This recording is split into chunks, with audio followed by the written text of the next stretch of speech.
É possível, Dr. Wong, acelerar esse processo de desenvolvimento de uma vacina e, mais do que isso, precisamos acelerar esse processo? Pois é, eu queria mostrar exatamente isso. Eu acho que todo mundo fala assim, bom, vacina.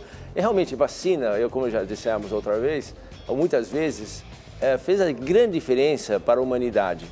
De todos os progressos, desenvolvimentos, ideias da humanidade, a vacina figura entre as 5 coisas que mais impactaram na longevidade, na saúde, inclusive mais do que antibiótico. Porque a vacina é preventiva. E nós sabemos que $1 em prevenção vale por mais de $10 de custo para curar daquela doença. Então, faz todo sentido. Mas a vacina, você está introduzindo uma coisa diferente no corpo. Você está introduzindo uma substância estranha. Isso faz com que o corpo desenvolva uma imunidade. Então, o sistema imunológico do corpo é diferente de um antibiótico, diferente de um remédio de pressão, porque isso ali metaboliza, joga fora. A vacina não. A ação dela dura por muito tempo, talvez até para o resto da vida da pessoa. Então, precisa ter muito mais cuidado no desenvolvimento de uma vacina do que de remédio. Eu vou mostrar aqui, o professor não adianta, né? Sempre tem que mostrar alguma coisa, tem que dar aula, né? Então, vamos mostrar os slides, se possível? Se quer ver uma timeline, exatamente. Então, como vocês veem aqui, é linha de tempo do desenvolvimento de medicamentos e vacinas. Só para lembrar, eu sou há mais de 35 anos, sou assessor, colaborador na Organização Mundial de Saúde na área de segurança de medicamentos. E nessa área, nós lidamos com segurança de medicamentos e segurança de vacinas. E também sou do corpo clínico do Uppsala Monitoring Center, na Suécia, também nesse tempo, que nós justamente estudamos e fornecemos as informações para a OMS fazer coisas. Então, o que acontece? Muito importante. Em qualquer medicamento, e sobretudo em vacinas, nós temos a fase primária chamada pré-clínica, que é a fase que você tem que fazer a aplicação em animais para saber se tem toxicidade, tem efeitos adversos, se vai provocar câncer, etc. No mínimo são 12 a 24 meses. Não dá para encurtar. Como você faz no bolo? O bolo você tem que colocar massa, colocar água, colocar fermento, o bolo tem que subir.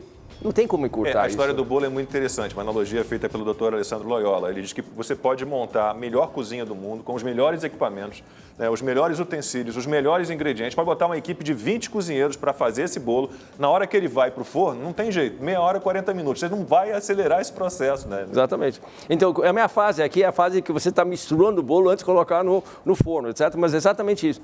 Tem que ter um tempo crítico. Eu não posso colocar uma pessoa no homem se antes eu não tenho certeza da segurança dos animais. Então, a fase pré-clínica não tem como encurtar. Por mínimo, sabemos que o rato chega à adolescência em 14 dias. O homem chega na adolescência em 20 anos. Então, é só para ter uma ideia de tempo. Segundo, aí depois, enquanto você tiver isso, você pode até começar a recrutar, com os resultados, depois de um certo tempo, recrutar voluntários para fazer a fase 1, tá certo? Que é 6 a 9 meses. Depois, a fase 2 pode ser juntado com isso, são 9 a 12 meses. E depois, a fase 3, o que nós estamos em várias vacinas, seria de 12 a 24 meses. Gente, esse vírus chegou aqui no Ocidente, né, porque a China já tinha, em janeiro, fevereiro. Os cientistas conseguiram achar o seu genoma para fim de março, abril, certo? Em maio já tinha vacina. Como é possível isso? A primeiros voluntários foi em junho, ou seja, houve um atropelo. Se você fizer a analogia do bolo, o bolo está ou não bem cozido ou queimado, porque você usou um fogo mais alto. Mas certamente não será aquele bolo gostoso. E assim, para a vacina, realmente o bolo tem que ser perfeito, porque nós vamos introduzir alguma coisa no corpo da pessoa e vai ficar lá por muito tempo, causando outras reações que nós temos que ter certeza que não vai fazer mal. Então, é aquela história, é o princípio da prudência e de segurança. Nós não podemos introduzir uma coisa nessa. Não sou contra a vacina, eu sou pediatra, sou 100% a favor de vacina, de todas as nós vacinas. somos. Desde que seja seguro, como falei no começo. Deixa a próxima, então. Então, o que aconteceu? Próxima. Então, por causa do SARS-CoV, vocês vão ver aqui, então foi um certo atropelo. Então, os cientistas, não, é muito rápido, vamos começar a encurtar esse período. Então, aqui é até pior, né? Aquele é do FDA. Esse é de cientistas, esses cientistas, sempre coloco referência para não dizer que eu estou inventando doses, né?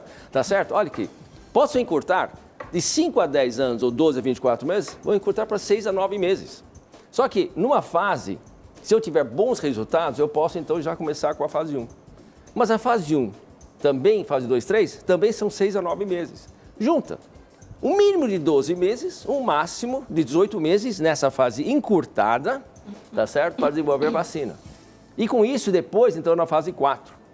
Ok, antes de entrar na fase 4, eu tenho que ter pelo menos 2 a 3 ou 6 meses para os agentes regulatórios avaliar os dados obtidos aqui na frente.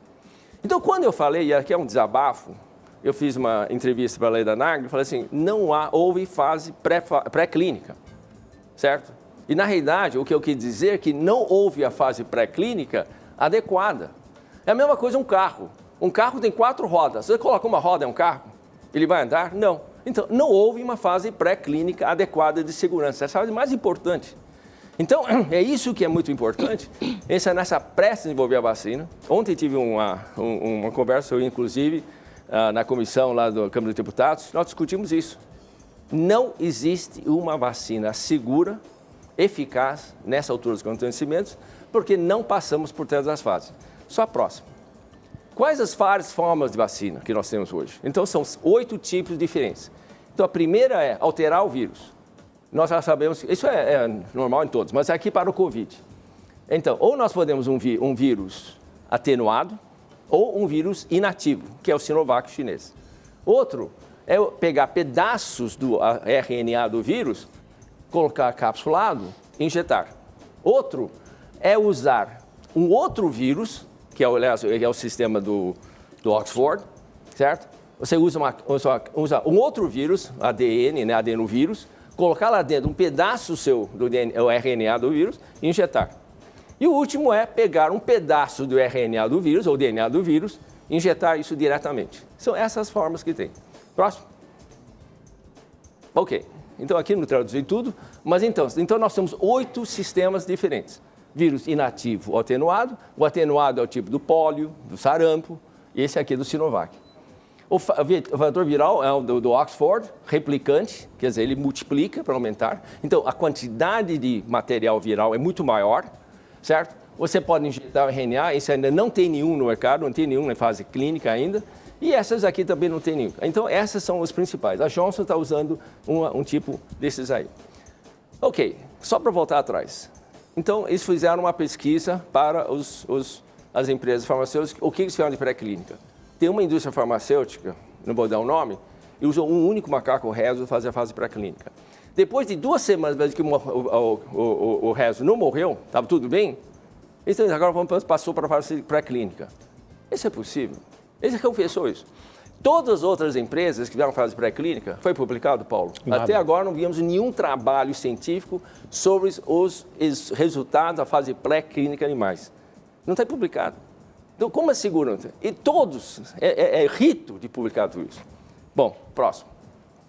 E, finalmente, então, como que funciona a vacina? Isso tanto faz.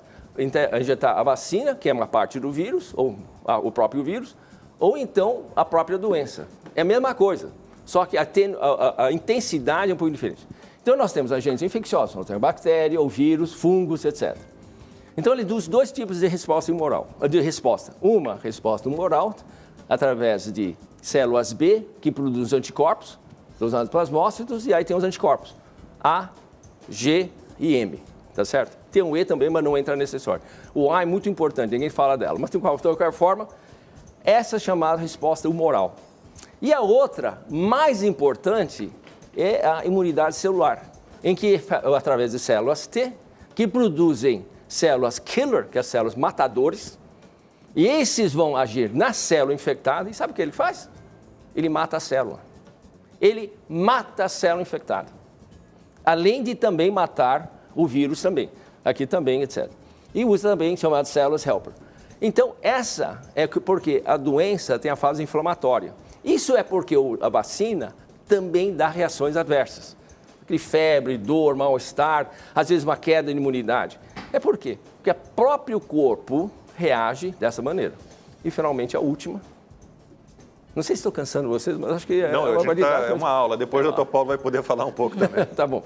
E aí, o que tem? Então, aqui no caso do vírus, o quê? Nós temos a entrada do vírus, chamado genoma viral, certo? Ele tem um tempo que fica e vai embora. Então, mais ou menos a partir do 8º dia ele cai muito e depois do 14º dia praticamente não tem vírus suficiente. Mas qual a resposta do corpo? A resposta do corpo é através de formação de anticorpos, IgM, que é o azul, e a formação de outros anticorpos, que é o IgG, e aí também entra também a resposta humoral e a resposta celular das células T. Por que eu mostrei essa célula? Porque tem uma dose. Vamos fazer vacina universal? É um absurdo. Não pode. Por quê?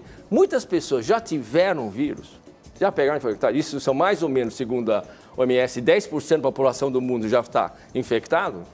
Essas pessoas não podem receber um novo vírus. Um fragmento do vírus. Corre sério risco porque você vai fazer com que esses anticorpos sobem muito, vai colocar o risco desse paciente, porque justamente vai aumentar a quantidade de células killer cells, células matadoras. Então é por causa disso, aliás, foi engraçado o dia, até o próprio Drauzio Varela me surpreendeu, certo?